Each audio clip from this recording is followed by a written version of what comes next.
Subscribe if you're done being a loser. Let's go. When you say you went through a phase where it really affected you, what does that mean specifically? Like, why me? I mean, when you are born fine all of a sudden, and kids can be mean, so the name calling comes, and because also I thought it was gonna pass, and I would, as a kid, even have dreams. I wake up, I'm like, I had a dream last night, my hand was working, and I was doing this, and and so to me it was like, maybe next week, maybe next month, I'm going to be fine again. And so I went through a lot of that, and then eventually acceptance. Like, okay, this is what it is, I have to leave. I have to move on. And I kind of like stopped thinking about it and just focused on what's next. How do I learn to tie my shoes, or just wake up and do everything without calling for help. That was the most important thing for me, because I didn't want to feel sorry for myself. That's the most important thing, where I was like, I need to learn how to not to call anyone for anything. Zero. Then that was a big thing for me. What condition is your left arm in now as we sit here? It has gained probably like 40% movement, and let me put it this way. When it happened, I would literally close my eyes and I would know it was. Okay. So it was paralyzed at that point? Yeah, the whole arm. I wouldn't know whether it's here or here or here, or, so over time, I've started feeling things. I can differentiate between hot water and cold water. And every now and then, because that's another thing, I used to do physiotherapy a lot.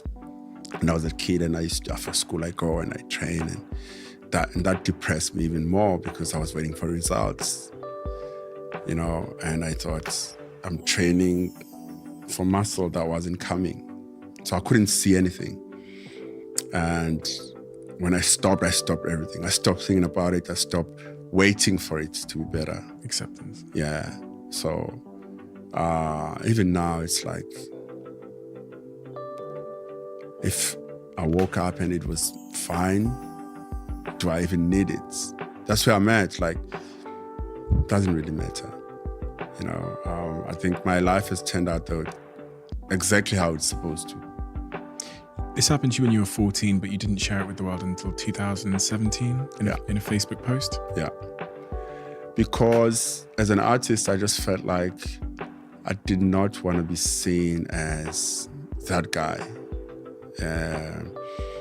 who has a disability, where it's like, I didn't want a pity party. I just wanted to be understood and heard like everyone else, So my first album came out in 2005.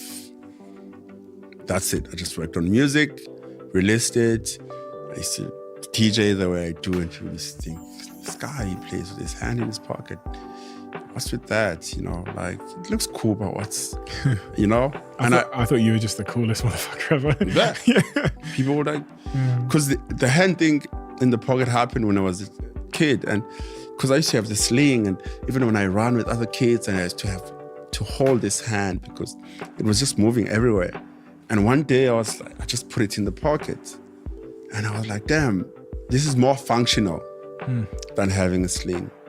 And I never stopped, and so it wasn't even a thing like that was like so deep.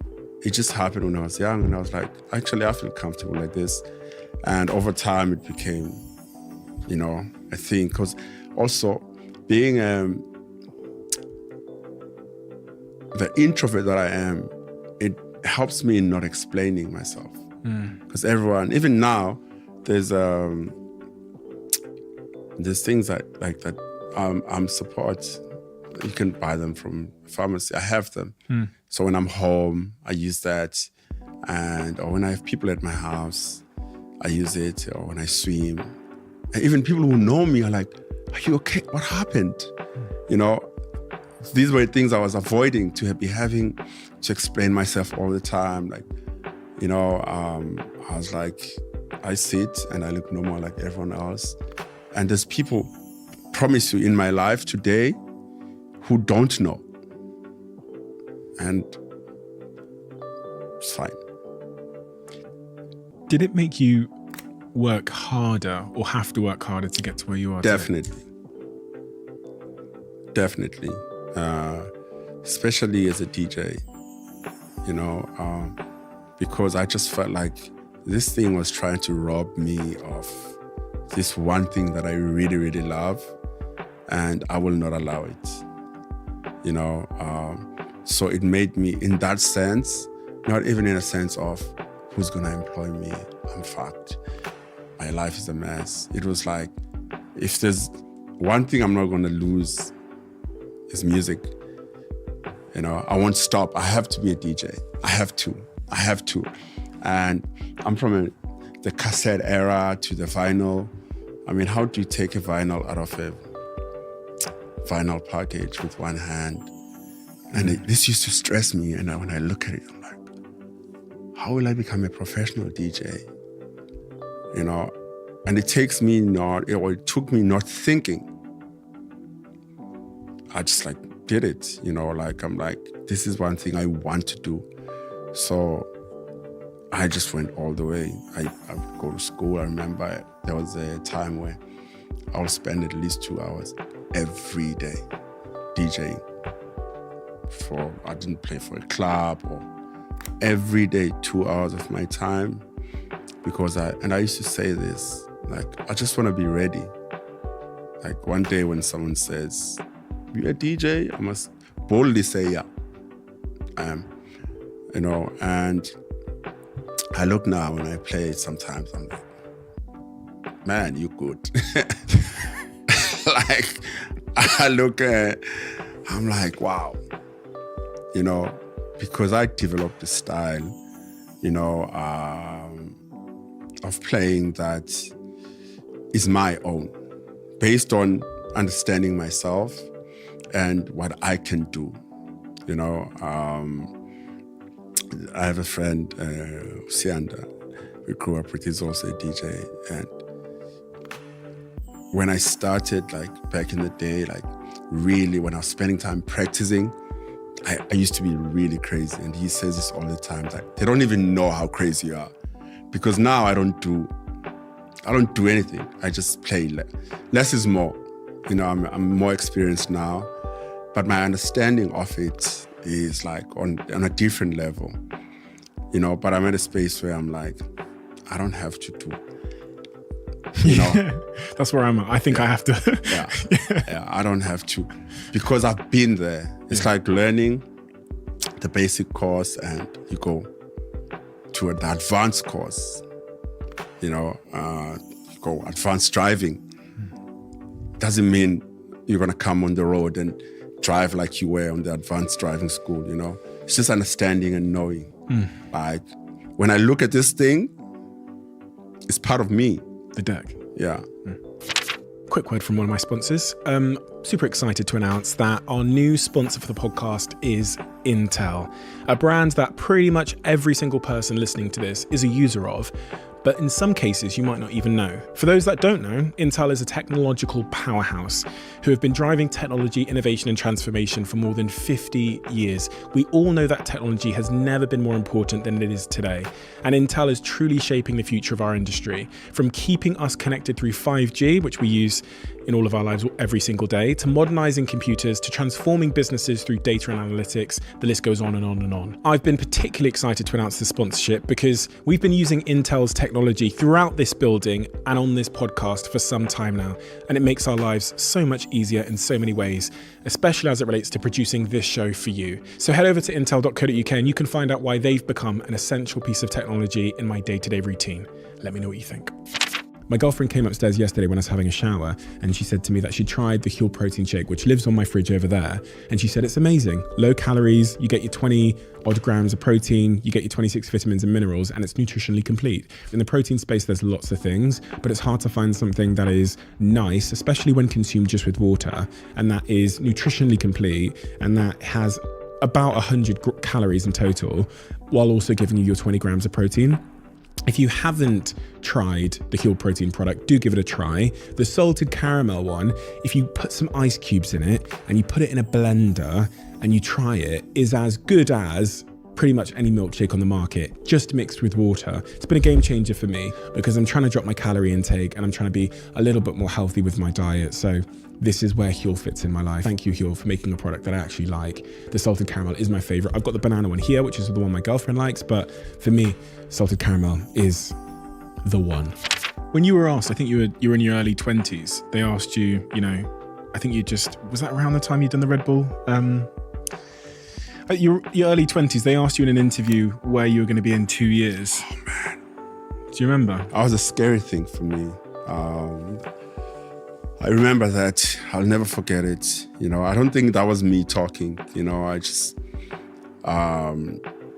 it was black coffee. Someone I wasn't yet, because I was never that guy. I didn't have, I don't want to insult my schools and say I didn't have the right education. But, I look at my kids' schools where they go to, they learn public speaking. They know how to present themselves and they know how to get across a point across. They know how to speak. And I'm not from there. Everything that I kind of have, I had to figure it out myself, And so doing an interview then, being asked this question, and at the worst time of my life then, and to give that answer, because the question was, where do you see yourself? And I said, they said in 2 years, and I said, in 5 years. Just gave myself time. I said, in 5 years, I'm going to be one of the most important producers. I don't know if I said of the continent or the country, which actually, I'm proud of that because it could have been worse. I could have said, I want to be number one. I want to be the baddest motherfucker. I would have said something crazy like Pampers. My answer was still very modest, but I was clear about what I wanted, But after saying it, I freaked out because then I realized I need to own this. I need to own it and I need to then start working towards it, And then 2 years later, which was the question, I released my album and I won my first award for Best Album, which was low-key. Then I was the best producer in the genre in the country, But I think, I don't know, if it's the awards that drive me or just success itself. Because there's the narratives that, it's probably, I get a Grammy, they're he wants something more. He wants more. And I don't think I look at things like that. I think I just know that I can do more than an award. I can do more than an achievement. I can do more than, I'm capable. That's it. That's what I'm fighting for. And it's a little boy in me who was milking cows, who had no friends, who was I can, especially coming from where I come from. And that's it. It's never really about I'm the smartest one and I'm going to be the best one. I'm the most gifted one. It's just I started with nothing. I'm from nowhere, really. So, and I had nothing to lose. So I threw myself in and I just want to keep going.